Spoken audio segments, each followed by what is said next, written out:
All right. Well, good morning, good afternoon, good evening, depending on where you are. Thank you so much for taking the time to join us. My name is David Kanter. I'm one of the founders, a board member, and the head of MLPerf at MLCommons. And it's my great honor to be able to speak on behalf of my organization and help talk about MLPerf Automotive version 5 and the release. This has been the culmination of a lot of effort of a partnership with our friends at AVCC. This is actually one of our first joint collaborations, and so that's been a fantastic journey. I want to very much thank the whole team at AVCC for all of their hard work and their partnership here. Uh, I will be joined by Casper Mecklenburg, uh, James Goel, and Rod Shoje, who are some of the leaders of this effort and will be speaking in more detail to it. If you could go to the next slide. A rough agenda here. I will be giving an MLCommons overview, and then James and Casper will be talking a bit about the partnership with AVCC and the overall benchmark. And then Rod will be talking about the results and some of the details of the benchmarks. Next slide, please. A bit about us as an organization. MLCommons is a nonprofit. We're a global organization that is focused on making AI better for everyone, particularly through collaborating across the industry, across academia, and bringing our members and the broader community together to build projects that are going to help us push the frontiers on AI. We have over 125 members on 6 out of 7 continents. As always, 6 out of 7 is good, 7 out of 7 is better. So if you have any friends in Antarctica who'd like to join, please let me know. We have many projects within MLCommons, although we are best known for MLPerf. And within MLPerf, we have built a variety of benchmark suites with nearly 90,000 performance measurements that help the community drive AI performance, efficiency, and capabilities forward. These span everything from the smallest to the largest devices, and I'll talk a little bit more about that in a future slide. We also do a lot of work around data reliability, and data plays a key role in reliability for AI. The organization has released many data sets that have pushed on various frontiers, whether it's diversity in images, diversity in languages, or some of the largest open data sets in terms of size for the English language and speech. We also have driven the croissant metadata format, which is an emerging standard that has been widely adopted in machine learning for making data sets legible and digestible to ML systems. So how do we take the data of today and make it valuable and more accessible to machine learning, as well as benchmarking in the medical space? And again, one of the key things here is one of our core principles is openness, fairness, and transparency. Next slide, please.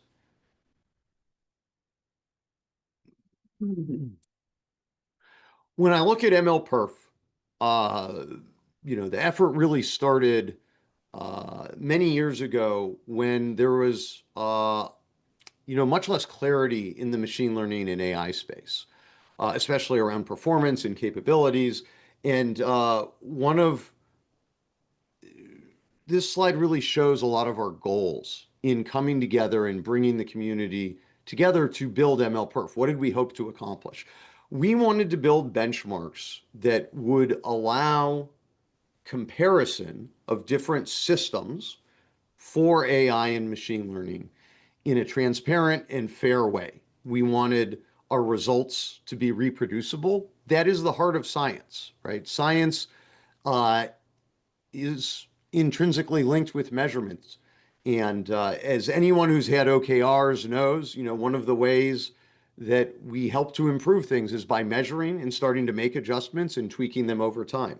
And that's true in development, in research, in buying things, in selling things, et cetera. And so we wanted to build out a set of tools that would help facilitate that. So they need to be reproducible, they need to be transparent and fair and open to everyone. As we build these benchmarks, we want them to be representative of relevant and impactful commercial use cases. One of the things that I'm deeply aware of from my history in the industry is that everyone optimizes for benchmarks. And so we want that optimization to be well spent. We want people to be optimizing the right things, to make the right things better, to focus society's efforts in the right places. And, while some people look at benchmarks as a way to beat up vendors, I look at them and we look at them as a much broader tool. They're a way to encourage innovation. As one example, many of you in the machine learning community might be familiar with flash attention, which is a more efficient way of handling the attention mechanism, which is the underpinning of many networks used in AI, particularly transformers, which are the basis of most LLMs. That technique was debuted in an MLPerf benchmark showing its efficacy. And that's really a wonderful proof point. We want to, and it's also a great example of how we bring together the commercial and the research community. That was actually a research project that came out of Stanford, but was demonstrated its value via MLPerf and was swiftly adopted throughout the industry. And lastly, we want our benchmarks to be affordable.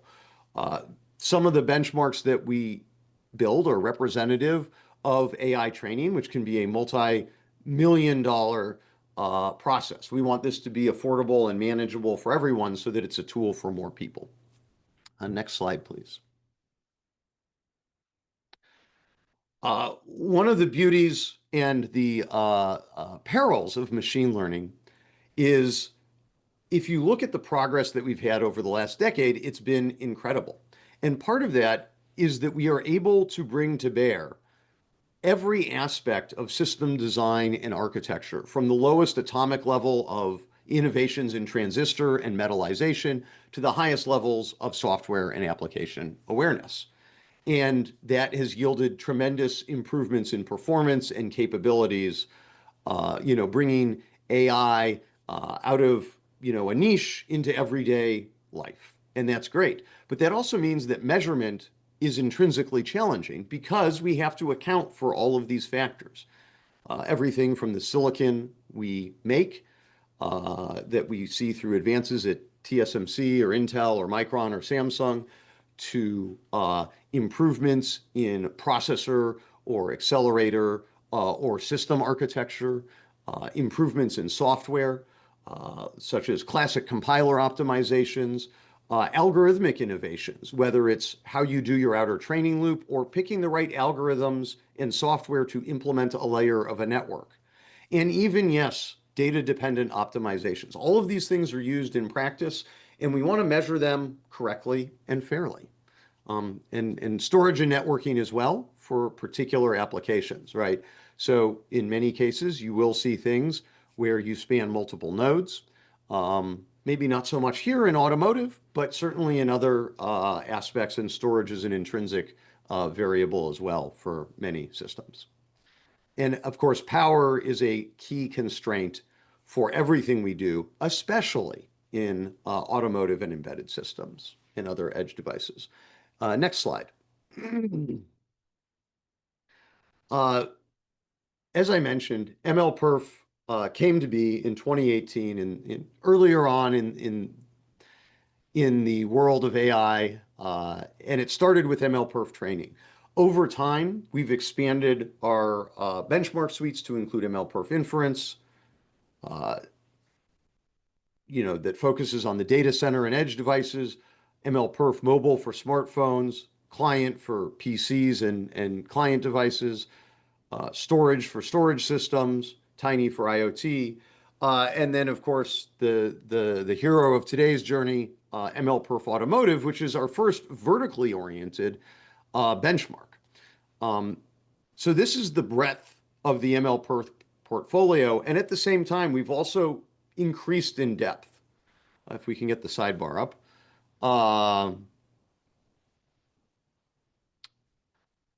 We have standardized more aspects of measurement. We have added power measurement to MLPerf inference and Tiny, as well as training. We now have installable applications for Android, iOS, and Windows, and we're juggling the constantly evolving landscape of AI where the workloads change on a regular, almost seemingly weekly cadence. Um, so, and this is the landscape we work with, and I'm thrilled at our latest efforts in MLPerf Automotive to add to this portfolio, culminating in today. Next slide. So now I'm going to turn it over to Casper. I believe that James is on a plane at the moment. So if you want to take it away, Casper. Sure thing. Good morning, everybody, and thanks, David.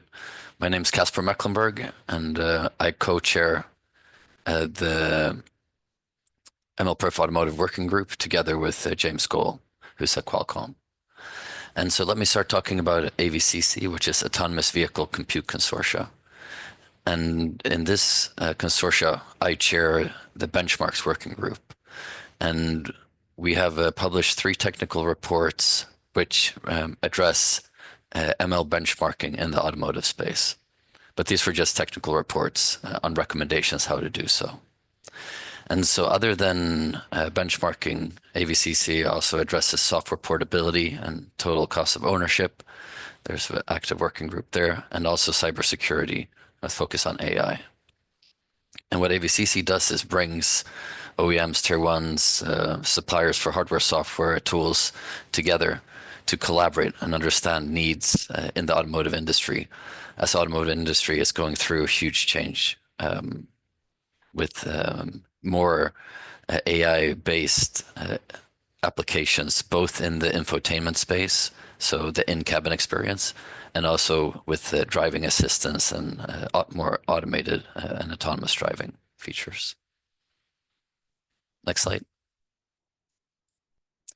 So I'd like to give a little bit of a history how the MLPerf Automotive Working Group came into existence. So as I mentioned, AVCC published a technical report, but a report is only a report until something is made out of it. And this is where MLCommons comes into play, where they have the machine learning know-how, which they bring to the table, and AVCC has the automotive know-how. And so a couple of years ago, we started collaborating on the MLPerf Automotive Benchmark Suite, which we proudly have finished the first version of, so 0.5.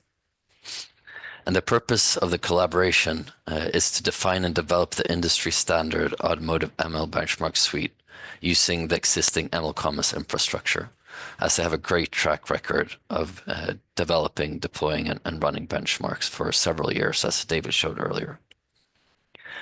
And the ask for this benchmark comes directly from OEMs, tier ones, silicon providers, suppliers, everyone in the automotive industry supply chain, because they're sourcing hardware and software, the full system, is a really difficult activity, especially when you need to compare systems.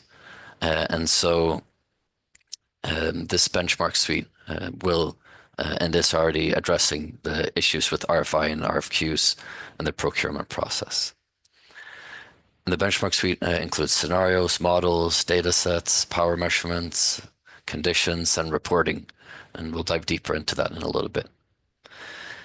And the work group also provides a lot of documentation, so it's very clear how the inference is run, how the workload is run, so it's well understood what's being measured. And there's also a lot of tools provided so that companies can collaborate. All right, next slide.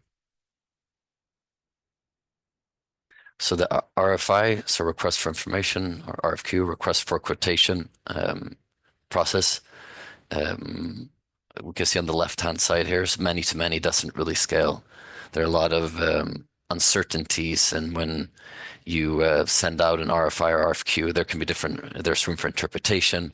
It's hard to compare results. And it's also a lot of work for OEMs and suppliers and tier ones to write these RFIs and write these RFQs.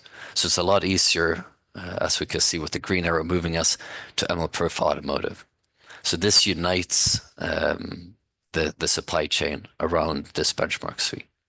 And as you can see, I've crossed out how it is today. That's yesterday. And tomorrow is now today with the release of this benchmark suite, which is a huge milestone and a great achievement for everyone involved. And apple-to-apple comparisons or making fair comparisons is really important when you evaluate a system. And when you procure a system, you don't necessarily need the fastest or it's the most suitable system. So if you have a very like low-end car, you might still need to run quite a lot of ML in that system. And so understanding what a lower-end device can do is important, just as it's important to understand what a high-end device can do that goes into a more automated driving vehicle or even a robo-taxi. So that's what we address with the benchmark suite. So it covers all bases. Next slide, please. So we didn't create MLPerf Automotive from scratch, but we leaned on all the experience and expertise that already exists within the MLCommons community. And then, of course, we made certain changes to it and adoptions to make it suitable for the automotive space. And in short, you can say the benchmark suite measures how quickly the hardware and software system can run the automotive AI and ML models, so running the inference in a variety of different deployment scenarios. And we've adopted a lot of the know-how and experience from the MLPerf inference benchmarks. And then, made tweaks to make it suitable for the automotive space. Next slide, please. And so if we look at how MLCommons create benchmark suites, we can see that you have some type of input. And in our case here, we're using camera images. We have a trained model. And one of the models we use is BEVFormer, so bird's eye view former. And then you have some type of results, which also has then a required quality metric. And the results part is really important because it ensures that the quality of the model is maintained, even though it goes from being the reference model which MLCommons provides, so that you ensure that the right computation is performed. And there are two different divisions, closed and open.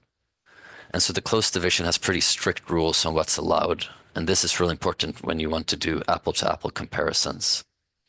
And then the open one is also interesting because it shows what is like more bleeding edge way of running the benchmark or achieving the same results, perhaps with a slightly different neural network architecture than the one that the reference has provided.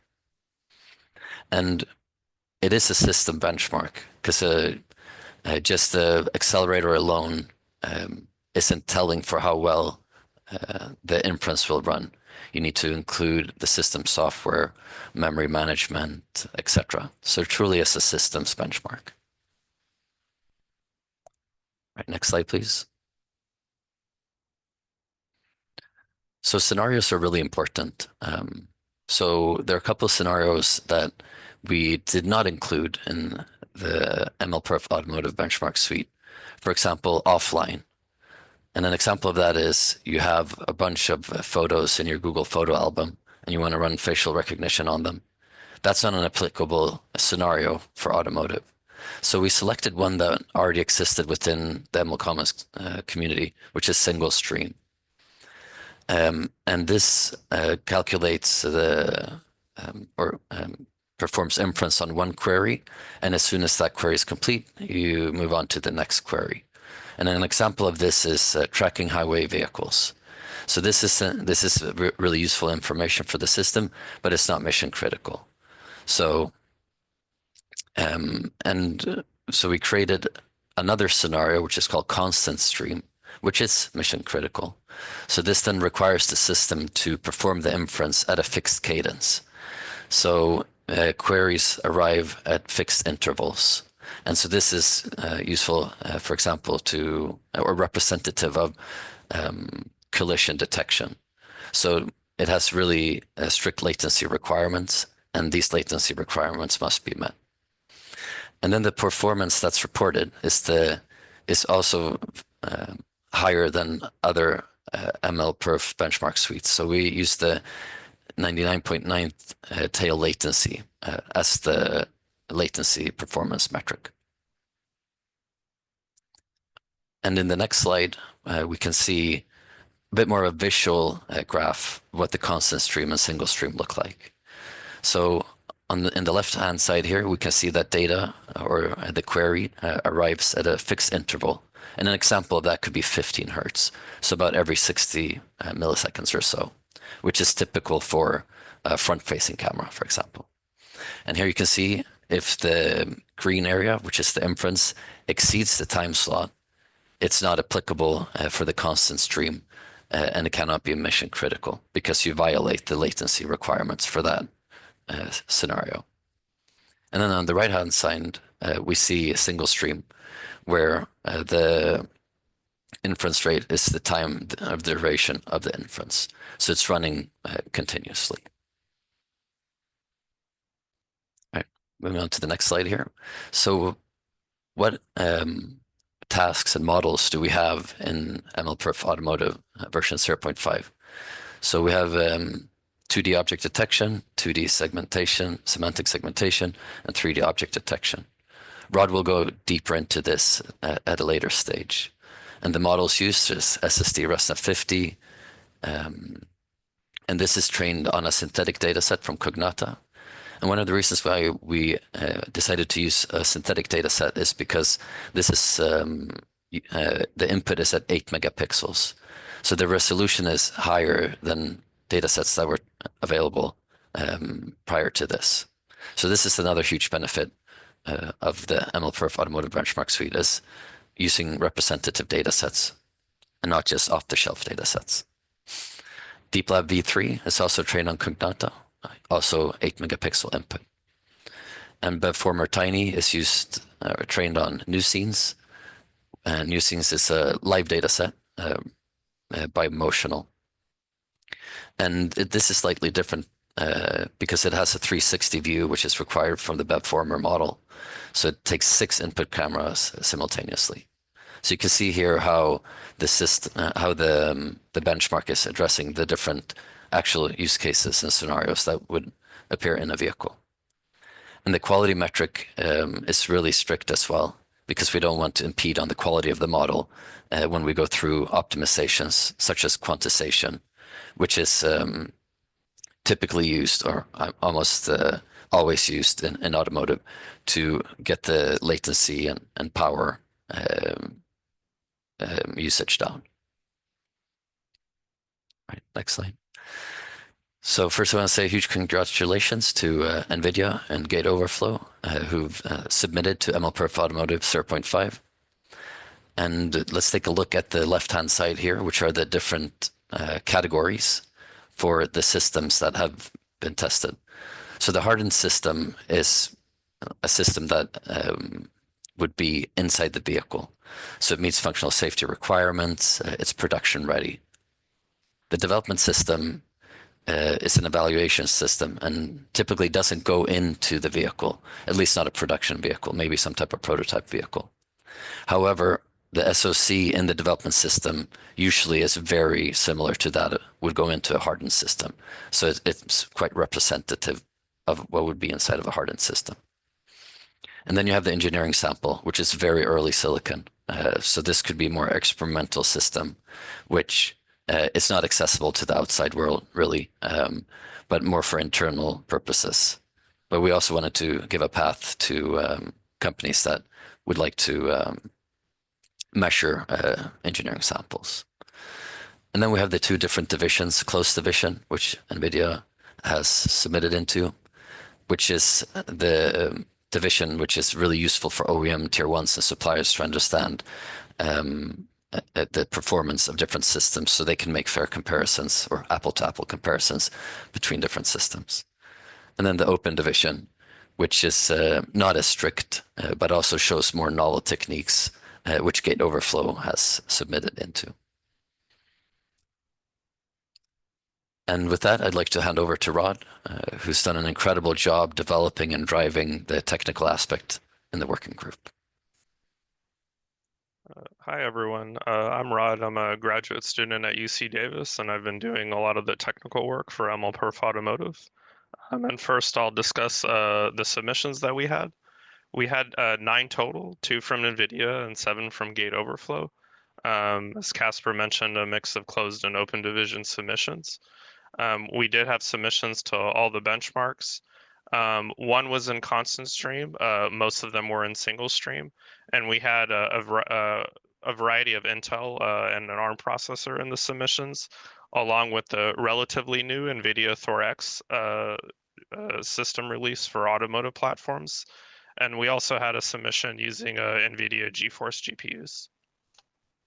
I'll start discussing the specifics of the models now. Next slide. Oh, sorry. I'll talk first about the general insights from the submissions. So across the benchmarks, we see that optimized models are using a mix of int8 and FP16 reduced precision, and this is because for convolutional parts of networks, int8 quantization works well to preserve the model's accuracy. But models that use transformers in parts of them, those don't quantize very well. And so the precision is just reduced in those parts to FP16 to make like a well-performing model that still is faster than just using FP32. We have some relatively new accelerators submitted in the version 0.5 or first iteration. And MLCommons is looking to change the industry with this, with the introduction of these 3 benchmarks. We want to help the automotive community build like safer, more efficient vehicles, and use the benchmarking to guide what types of things is going to be developed for the automotive industry. Next slide. So now going into the specifics of the benchmarks, I'll start with 2D object detection. What this involves is you're going to have a single input image. You're going to place bounding boxes across objects of interest. And the image here, where you're doing it on vehicles on the road, the cars, vans, and motorcycles, and also like riders and any pedestrians that are in the scene. This has applications with things like detecting collisions, monitoring a blind spot, or adaptive cruise control, where you want to maintain a distance from a vehicle in front of you. And for our model, we're using SSD with the ResNet 50 backbone. The input is going to be an 8 megapixel image, as we mentioned from the Cognata dataset. High resolution would be more representative of like a forward-facing camera, where you care about having the high detailed resolution to see further away. And our accuracy constraint, because the automotive is a safety critical context, it's 99.9% of the model. And that's a bit different than some previous MLPerf inference benchmarks, where usually the accuracy constraints are lower, or for a lot of them they are. Next, I'll talk about, next slide, please.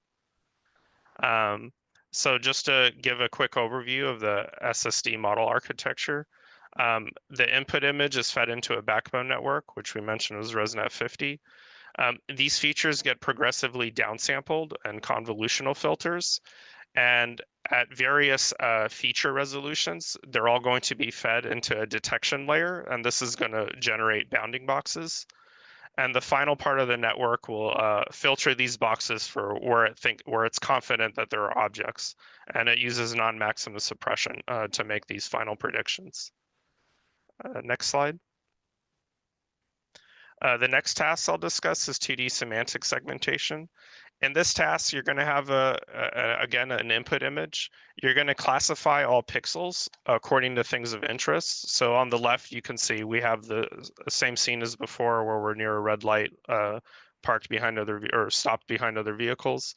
On the right, you can see how things have been classified. Like the cars have been labeled as like a light purple, the rider a bluish color, the motorcycle like a light gray, and the road a darker gray. And so doing segmentation is useful for tasks like determining drivable areas, finding your lane lines, making sure you're driving in lane. Again, this is an 8 megapixel resolution image from Cognata, same as with SSD. And again, we're keeping a strong accuracy constraint, 99.9%. Next slide. For the deep lab model architecture, again, you're feeding the input image into a backbone network. That's going to be fed into a module that's referred to as an ATRIS spatial pyramid pooling block. And then the image backbone and the ASPP block get fed into a decoder. And that decoder has its own convolutional filters to generate the final output, which will be the again, the same resolution as the image, but labeled pixels. And next slide, please. Last task I'll talk about that we introduced in this benchmark is 3D object detection. In this case, you're looking at 3D space, and you're going to generate 3D bounding boxes, and showing an example in the image. This has applications like to not just to detect objects, but if you want to track objects, you need to like constantly detect them. So this is like a repeated task and is very compute intensive in cars that are self-driving. The model we use is BevFormer and the tiny variant of it. So this is one of the smaller variants of the model. The input image is an 800 by 450 or the input images are 800 by 450 pixel images, and there's 6 of them that are capturing a 360-degree view of the environment. And in this case, our accuracy constraint's slightly lower. It's 99.9%. The reason is from practical like testing within the rules with closed division, we found that 99.9% wasn't feasible unless you started doing something that broke closed division rules. And so we have a slightly lower accuracy constraint for BevFormer. Next slide. The model architecture is very representative of a lot of more recent models, and like the trend towards like the research has been going for the last couple years. You like before, like classical vision models, you pass images through some kind of backbone network, you know, like ResNet 50. You're going to generate features from these cameras, and these features are going to be fused, and the mechanism is to use transformers to do this. And there's fusion both spatially, which is handling the cameras in the 360 view, and there's also temporal